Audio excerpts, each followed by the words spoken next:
Good morning, and this another privilege to come together to worship the living God, the resurrected Lord, and what a joy that He is with us. And He continues to work in the lives of people, even in the hardened hearts. So I would like to study together the life of Paul. Life of Paul is extraordinary, and it's difficult to study in just short time, but we will have time, we will study later. But today only about his conversion and then his mission, a little bit about his mission. So for that, I will invite you to come and open your scripture, which will be on Acts 9. Later on, after the message, we will also have virtual communion. And I will request you, whatever you have at home, the bread, the crackers or juice, be ready. And after the message, after the prayer, and then I will read the 1 Corinthians chapter 11, 23 onward. When we finish it, then I will consecrate the bread. And as I take the bread, you will also take your bread or cracker, whatever you have. And then I said, this is the body of Christ. Then you take it and eat, and I'll eat with you. And same thing with the cup. So this will be what we'll be following it today. So be prepared. So let's pray. Come, Lord Jesus, as we worship you, as we exalt your name. You are good, Lord. Your mercies endures forever. You are a living and loving Christ. And this morning, once again, speak to us, Lord, through your word and through your servant. And examine our lives in the light as we join together on your table, Lord. As you have instructed us, do this in remembrance of me. Lord, we don't want to forget what you have done for us. But Lord, thank you that you have resurrected, Lord, with us, joining us together in this communion and empowering us. So please help us, O God. In Jesus' name, amen.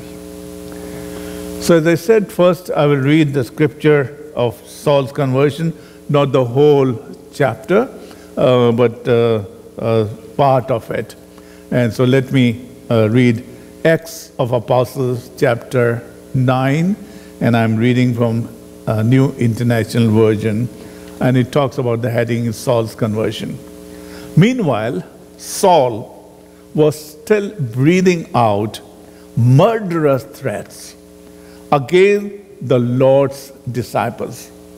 He went to the high priest and asked him for letters to the synagogues in Damascus, so that if he found any there who belonged to the way, whether men or women, he might take them as prisoners to Jerusalem. As he neared Damascus on his journey, suddenly a light flashed from heaven around him.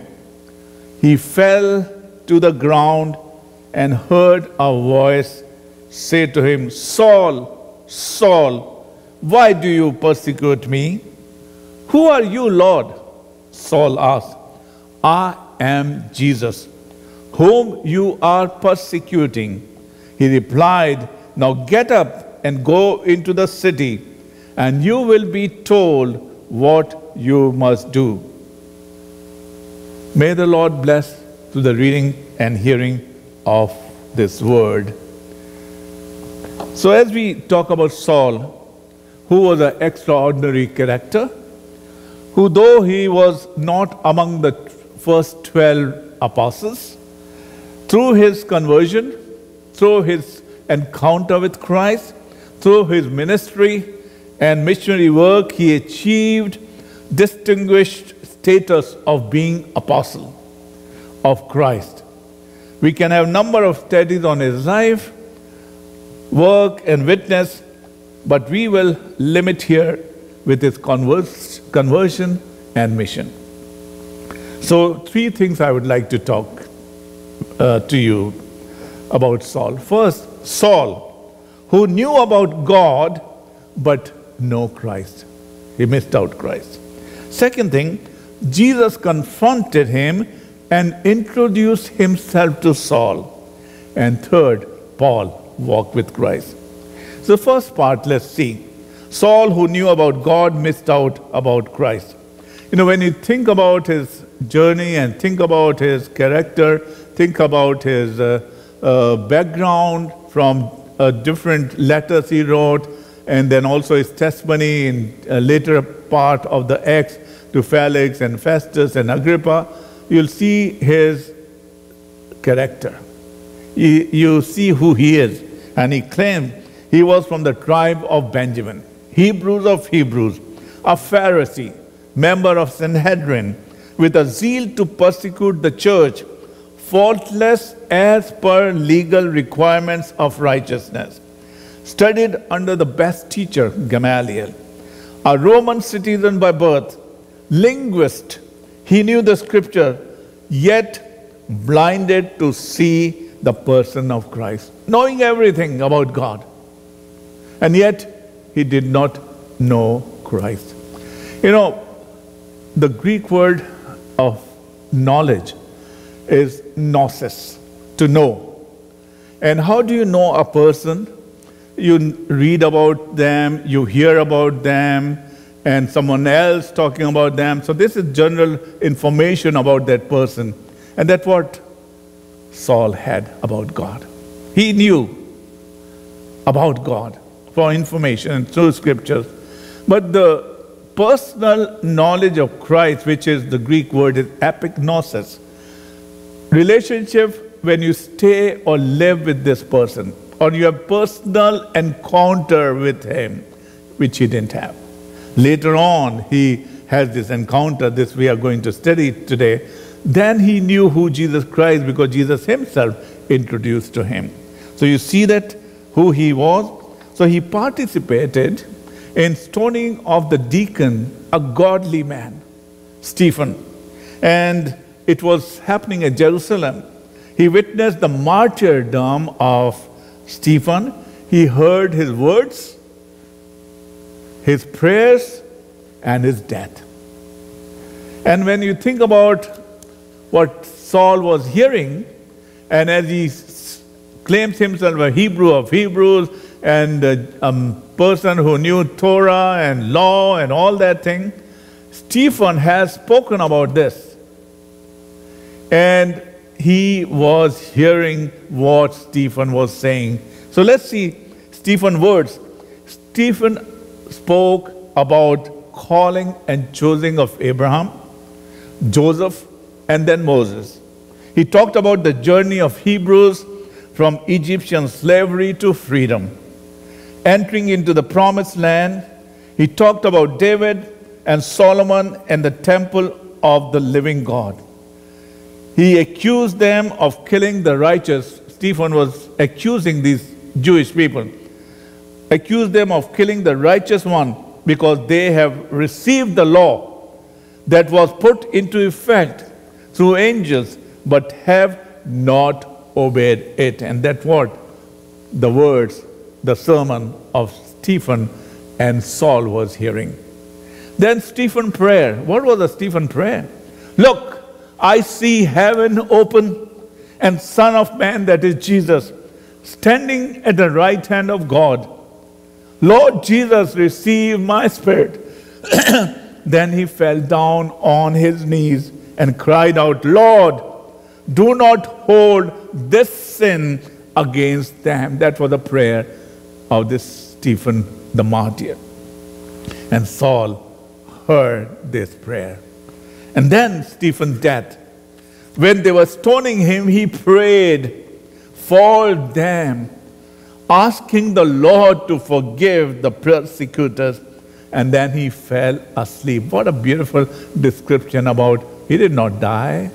He fell asleep to be awakened later on. That was Stephen. So his words, his prayers, and his sermons, which Saul has heard. So now, with keeping that in mind, from Jerusalem, he's going to Damascus, and nearing Damascus, the second part of the study, Jesus confronts Saul and introduces himself to him. Saul was about to enter the city of Damascus with the high priest's letters of recommendation to locate all the followers of the way.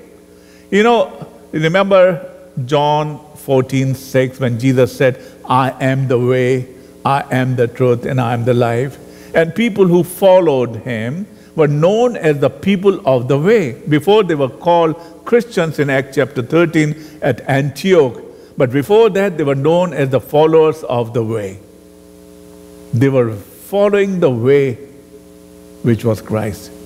And he had letters of recommendation to locate all who are following the way, which is Jesus Christ, to get the letters and put them into prisons and even to death.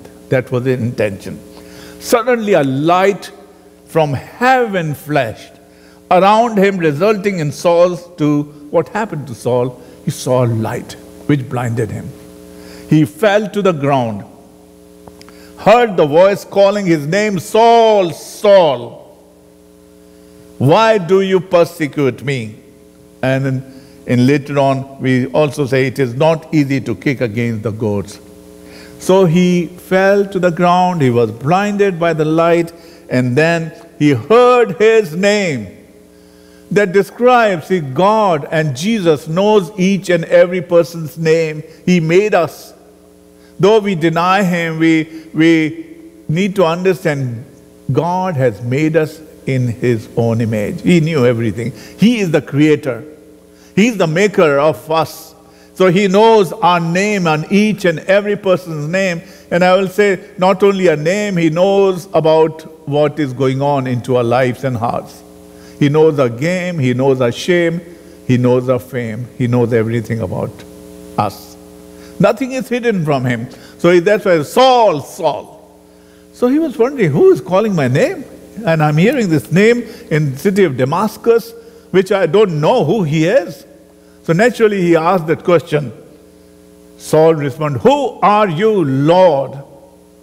He remembered that he recognized someone who knows my name, it must be God. Because how will, in this city I'm just entering and I don't see people and there's somebody is calling me, Saul, Saul. And he recognized. Then Jesus introduced himself. I am Jesus, whom you are persecuting. I am Jesus. When you think about I am, in the Old Testament, when Moses asked you, who are you? And he said, I am that I am. And then when you study in life in the New Testament, Jesus said, I am the life, the way, the truth. I am the door. I am the good shepherd. I am the living water. I am I am that I am. That's what Jesus says. So he is introducing, he said, do you know who I am was? And that same I am is talking to you. That is, God is talking to you. And then he said also about his name, Jesus. That means Savior. So he's introducing his name. He's introducing his work and office to this man who claimed himself as a Hebrew of Hebrews and who knew the law and who knew the prophets and who knew the scriptures. And he said, you didn't find me? So he's asking and he's introducing himself. Then Jesus introduced, I am whom you are persecuting. I am Jesus. He was dumbfounded. I believe the whole scene of Stephen's sermon, martyrdom, words and prayer and death has refreshed his memory. What do we learn from this passage or this encounter? Yes, a life and witness is very important. How we live, witness, and deal with our enemies. Stephen followed the Lord's model of forgiveness from the cross. Father, forgive them as they do not know what they do. Stephen also forgave his persecutors. People are reading our life and character, and when the opportunity comes, they recognize it immediately. What is our witness? We never know that our life's witness becomes seeds in the hardened heart. And that's exactly Saul's words, prayer, and death was the seed in the life of a hardened Saul. And when Jesus confronted him and introduced, he remembered, though he never mentioned about that. But that was the seed. Then third thing, life with Christ. Jesus told him to go. 2, then he gave the name, he gave the address, and then the purpose. He said, go to Ananias, the disciple who had great reputation among the Jews as well as the followers of the way. Then he gave the address, house of Judas, straight road, Damascus. So not only the name he gave, but also the address he gave. And the purpose, you will be told what you must do. Ananias was already given instruction and purpose of choosing this persecutor Pharisee called Saul. And the Lord Jesus told Ananias, this man is my chosen instrument to carry my name before the Gentiles and their kings and before the people of Israel. I will show him how much he must suffer for my name. Acts chapter 9, 15 and 16. So what happened to Saul at the road to Damascus in the city? Dr. Farrer writes in the Preacher's Homiletics Commentary on Acts, page 199. He said, road to Damascus, and in Damascus, he fell down in death. In the midst of things temporary, he was proud and intolerant. He was persecuting Jews. But when in Damascus, after the encounter of Christ, he rose in life. He rose awful conscious of things eternal. He was humble. He was broken. He was penitent Christian. So Ananias prayed for his recovery of sight as a brother Saul. I was reluctant, but the Lord released me to do that prayer for you. And he prayed for the recovery of sight. He laid his hands on him, and Saul began to see. And he introduced him to the synagogues, the same synagogues where he has come to take down the names of the people of the way. He's preaching that Jesus is the Son of God, chapter 9, verse 20. What a conversion. He was against Christ, and now he's preaching about Christ. When the disciple was still not sure about the conversion and reluctant to accept, Barnabas took him and brought him to the apostle, chapter 9, verse 27. Yes, in our beginning of our faith journey, we need mature Christians, disciples of Christ, to pray for us, to lay their hands on us, to encourage us, and to introduce to the church so that we may be able to serve. So Paul became a missionary. He took others with him, established many churches, mentored many young people, wrote many letters to the church for teaching them, encouraging them, revisiting churches. He was beaten, forsaken, imprisoned.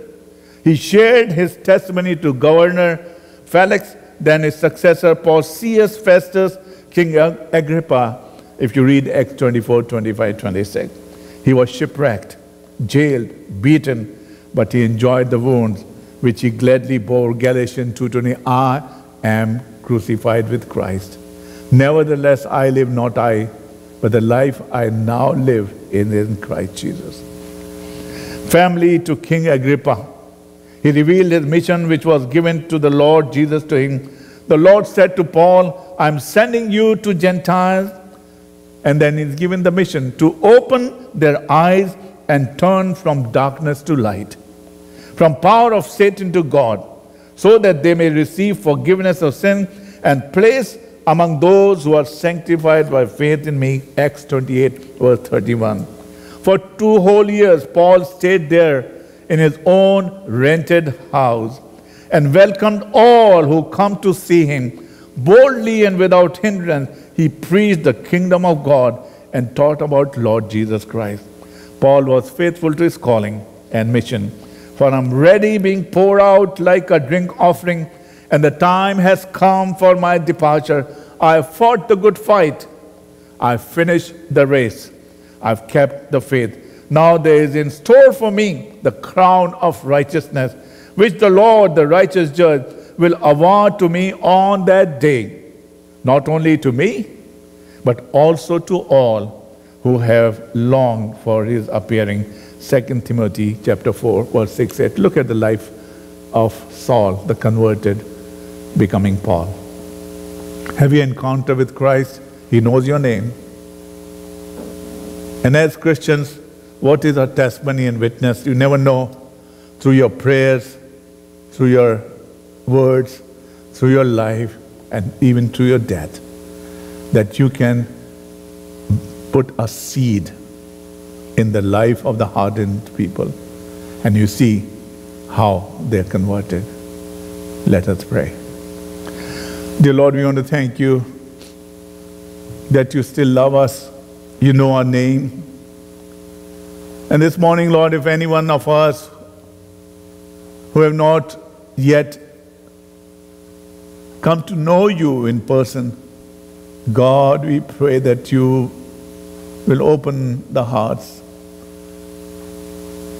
that they may receive you in their lives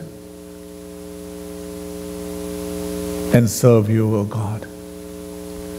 Thank you, O God, that you loved us so much, that you gave your only begotten Son, that whosoever believes in you shall never die. Stephen never died. He fell asleep.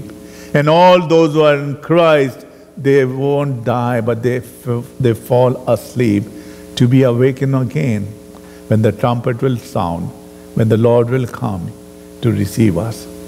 Are you ready? Are you prepared? Do you have Christ in you? Because Stephen had, and then Saul, who became Paul, had. Do you have? So pray that God speak to you. But also at this time we pray for those who are grieving, people who are scared, people who have no hope, people who are working as medical staff, the first responders, people who are helping the governors, the president, the authorities, the law enforcement. We pray for each one of them, Lord. We pray for the churches that they are serving your people with online and YouTube and whatever way they can. We ask you to bless them, Lord. We pray for our community, that people who have lost their jobs, we pray that you will provide their needs, oh God. Help us to be generous at this time, that we may not be self-centered, but Lord, that we may give out, because this is the time of generosity. This is the time to give what we have received from the Lord.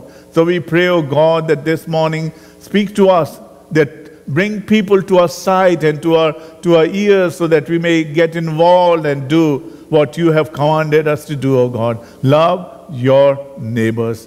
And how do we love, Lord? When we see a need, and as a Samaritan, that we become good Samaritan, to not only to help, but open our purses to help others, oh God. So please help us and make us a blessing. And Lord, we thank you as we go forward in journey of life. In Jesus' name, amen.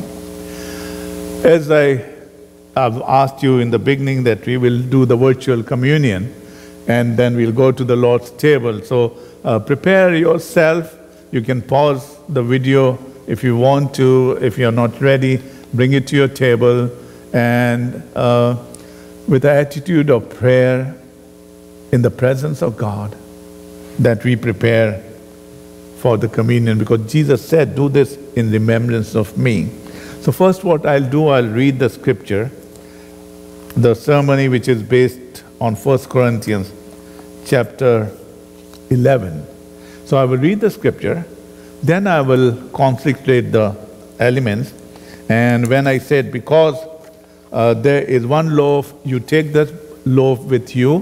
When I break, when I say eat, you would eat, and then followed by the communion. Then we'll have a short prayer. So open your Bible to 1 Corinthians chapter 11 and verses 23 onward from NIV. I received from the Lord what I also passed on to you. The Lord Jesus, on the night he was betrayed, he took bread.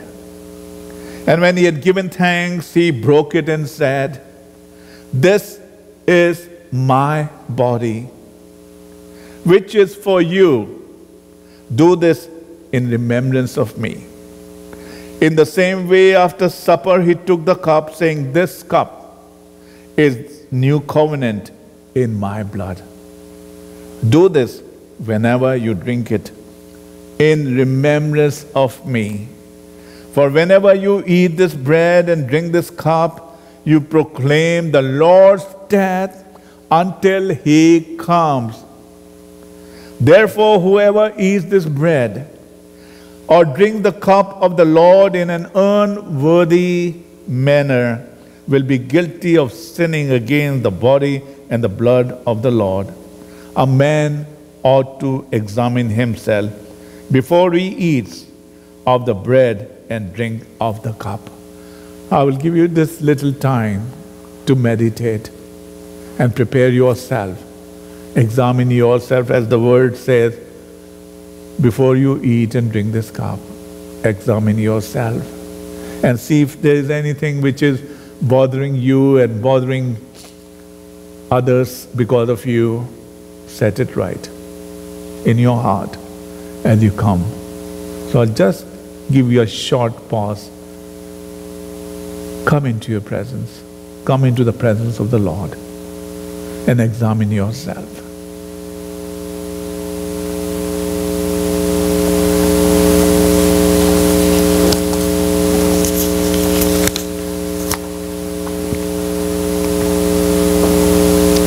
Now, as you take your bread with me,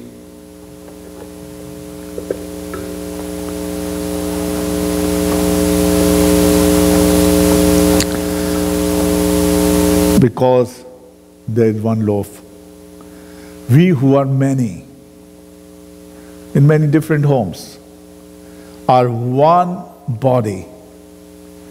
For we all partake of the one loaf. The bread we broke is sharing in the body of Christ. The body of Christ given for you. Amen. Take and eat.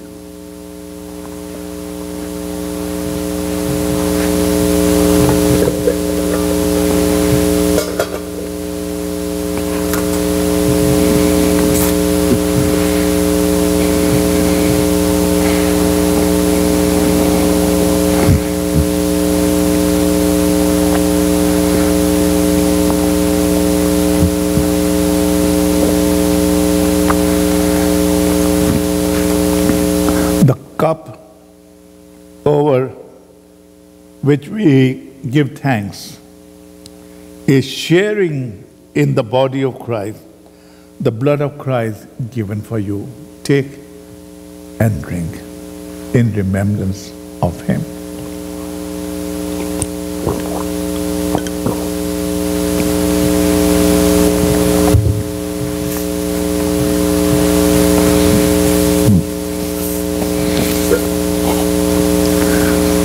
Let us pray. Thank you, Lord, that we remember you, Lord. You died and you have instructed us to do this till you come back. You are returning, Lord, because you are living and you have promised. So help us, O God, to remind ourselves that you died for us and you are coming back, and proclaim your death and life to the world. In Jesus' name, amen. The Lord bless you. The Lord keep you. The Lord be gracious to you. Amen. There is a fountain filled with blood.